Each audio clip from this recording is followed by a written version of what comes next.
Many men don't realize the purpose that they're here on earth, telling them who they are versus who they have become.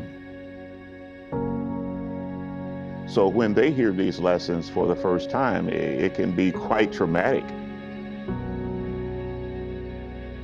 The biggest challenge that I would see is them believing that they can change, them believing that they can succeed. And I think once we really start talking about what's a good goal to have for yourself when you're going to be released, actually then starts to focus them on future rather than past. The core program is a faith-based piece, and how it operates in the Department of Corrections. It's a 12-step program that is biblical in origin.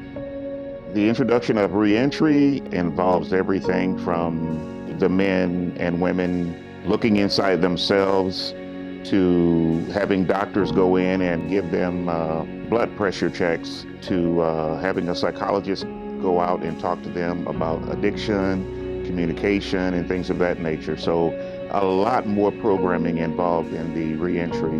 But I think three that I think are most impactful are: one, who am I? Because the individual can ask themselves who they are as an individual. But then more biblically related, it is asking the question from God's perspective.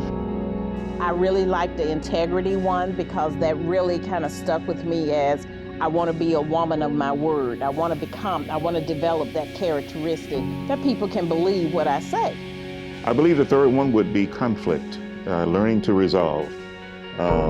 That's one that, because most men feel that at some point in their incarceration, they're going to run into conflict, and they do. And that lesson, I think, really hits home. It gives them alternatives to how they've been handling the conflict prior to that time.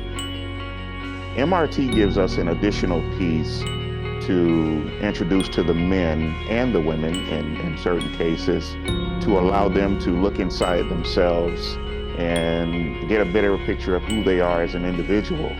It allows them to peel away the onion personalities that they've developed over the years, in many cases negative personalities that they want to rid themselves of. MRT gives us that tool to do that. So I think the core program itself, it provides them the necessary pieces that they need to complete their lives, even while in the institution.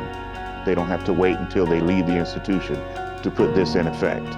My thing has always been I want to help people. I want to be involved in their lives, and I want to see things change. Jobs Partnership is that tool that does that, in the sense that in so many ways you can see an avenue that you can maybe help somebody. Even if it was as simple as let me pick you up and take you somewhere, that gives you an opportunity to talk to that person and share a mentoring role.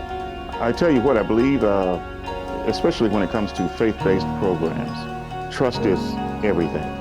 And I believe it wasn't until they were able to trust me and found out that I didn't have any ulterior motives for being there except to impart information to them.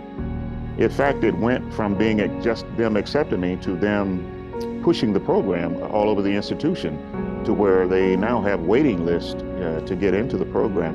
In terms of how does this apply to what type of employee you're going to be when you get out, one of the things we talk about is like with authority. Most men would say prior to their incarceration, they had a real problem with authority. You know, there is this thing about being the community versus the police. You know, it's us against them. You need to kind of figure out what is the best way to communicate with them.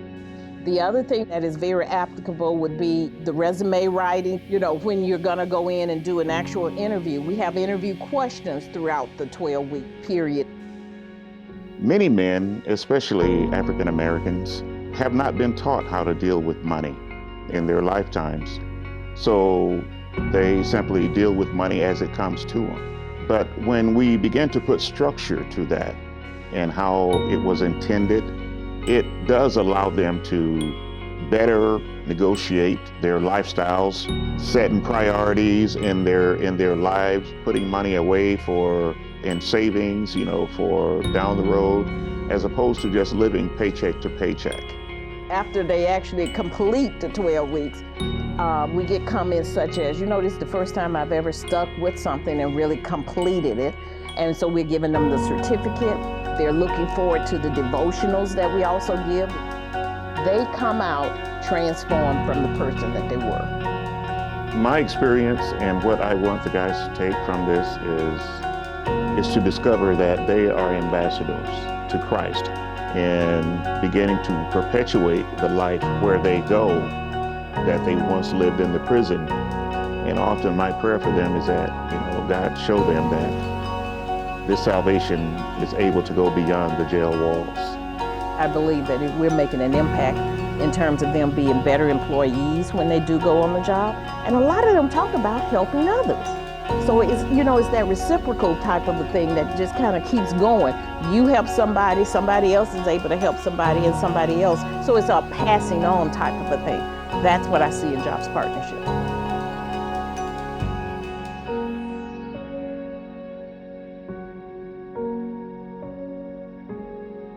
For more information on how to become a Jobs Partnership volunteer, donate to the program, or to become a participant, please visit our website at jobspartnershippeoria.org.